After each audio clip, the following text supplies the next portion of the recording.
Сәлем достар, сіздерге Құрсаудағы қыз сериалының Налянның ауыр тағдыры мен аянышты өмірін айтып беретін боламын. Налянның әкесі, одан кейін анасы қайтыс болып, оның үстіне Седаттың көзіне шөп салғанын біліп, әр қызбен бір түн өткізгенін естіп, бір кезде Налян Седаттың көңілдесімен бірге ұстап алады.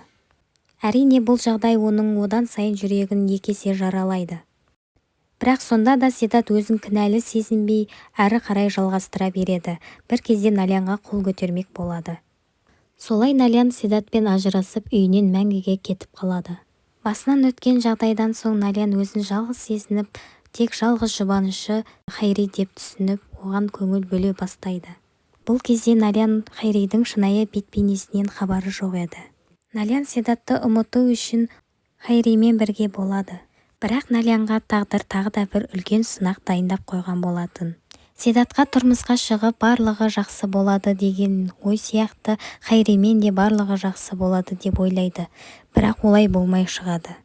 Налян Седатпен ажырасып үйінен қоштасқанмен, Хайримен кеткенменен оның ауылда қалған әйелі мен екі қызы бар екенін біледі. Дәл осы кезден бастап Хайридің ауылда қалған әйелі мен екі қызы оралады. Хайри негізінде шын мәнінде нағыз әйел құмар, Налянның басын айналдырып жүрген өтірікші болады. Хайри тек Налянмен емес, басқа қыздармен де жүріс жасайды.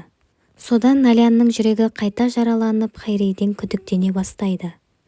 Бірақ Хайри өзін мойындамай Налянды психологқа алып келеді. Сөйтіп Налян психологқа өзінің өткен оқиғасын, балалық шағын барлығын айтып береді. Хайри бұл кезде Налянмен қоймай тағы да бір қызды ұнатып қалған болатын. Хайри мейрамханада лас қызбен танысып, сол жерде оны ұнатып қалады. Сөйтіп екеуі сол түнді бірге өткізеді. Бірақ бұл лас қыз жай қыз болмай шығады. Яғни Хайриге өзінің шарттарын қоя бастайды.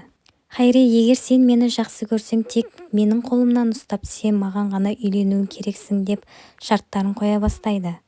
Сөйтіп Налянға тағы да өтіріктерін айта бастайды. Хайри, ол қыздың ағасы маған соқтықты, менің қарындасымды аласың деп қорқытып жатыр деп Налянға өтірігін судай сапырады. Хайри лас қызына келіп, мен әйеліммен ажырасатын болдым, сөйтіп екеуміз жаңа өмір бастаймыз дейді. Бірақ Хайри өзінің жаңа өмірінің басталмай жатып аяқталатынынан бейхабар болатын. Сөйтіп лас қызы Хайридің бұрынғы әйеліне келеді. Сен Хайримен ажырасасың, әйтпесе жаныңды шығарамын деп оны да қорқытып кетеді. Бірақ Хайри бұрынғы әйелімен давно ажырасып кеткен болатын. Ол тек қана қыздарын көру үшін ғана әйеліне келіп тұратын. Жүрегі жұмсақ Налян оның бұрынғы әйелін жақсы қабылдайды, балаларына мейірімді болады. Налян Түрканның ауылдан келген сауаты жоқ әйел екенін біліп, оған оқу мен жазуды үйрете бастайды. Сөйтіп оның көзін аша бастайды. Сөйтіп Хайри өзінің ойындарына Түрканды да араластыра бастайды. Екеуі сот залына келіп, өтірік ажырасқан сыңай танытатынын айтып оны қорқытады. Хайри лас қызына барып, біз енді ажырастық, енді бізге қосылуға болады деп, оның көңілін аулауға келеді. Бірақ лас қызы ол ойлағандай аңқау емес батыл қыз болып шығады. Хайри лас қызына барар алдын Наляннан кешірім сұрап, оған істеген істері үшін өкінетінін айтады. Және бірінші әйелінен де кешірім сұрап, қыздарымен қоштасып кете барады. Бірақ лас қызы Хайриге сенбей, ол туралы ақпарат жинай бастайды. Оның адамдары Хайридің бұрын ажырасып кеткен туралы ақпаратты жібереді. Сөйтіп ол өз көзіне өзі сене алмай отырады. Сөйтіп лас қызы сен мені білмейді екенсің деп, қолына пышақты алып жынданып кетеді. Сөйтіп лас қызы Хайриді өлтіремін деп бекінеді. Хайридің ойында еш нәрсе жоқ. Лас қызына бара жатқан кезде лас қызы оның сен менің жүрегімді жараладың деп оған пышақты сұғып алады. Ең өкініштісі Хайри сол жерде тіл тартпай кетеді. Осы кезде Түркан мен қыздары келіп бақырып жылап отырады. Әрине бұл кезде Хайри өліп қалған болатын. Налян таксиден түскені сол еді, Хайридің өліп жатқанын көріп есеңгіреп қалады. Енді лас қызы Хайриді мен өлтірдім деп полицияға берілуге келеді. Сөйтіп лас қызды полицейлер қамауға алады. Сөйтіп Хайри 2 кеменің емес 3 кеменің басын суға кетеді демекші, өзі өліп кетеді.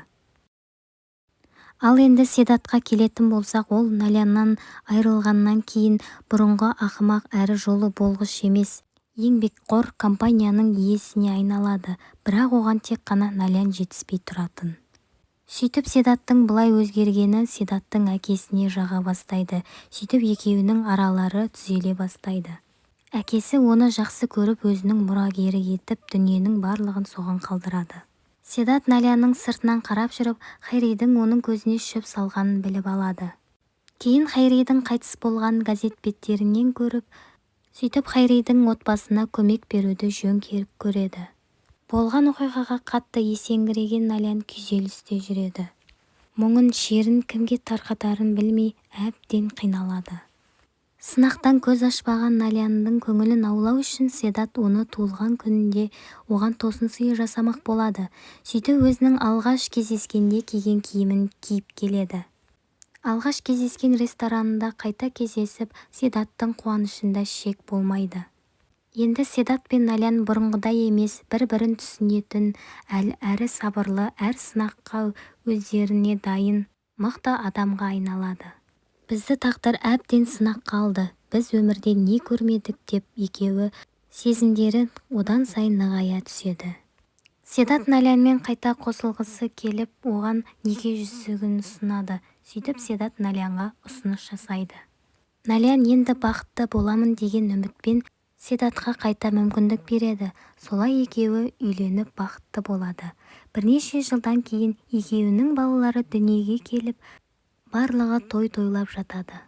Солай фильмнің соңы бақытты болып аяқталады.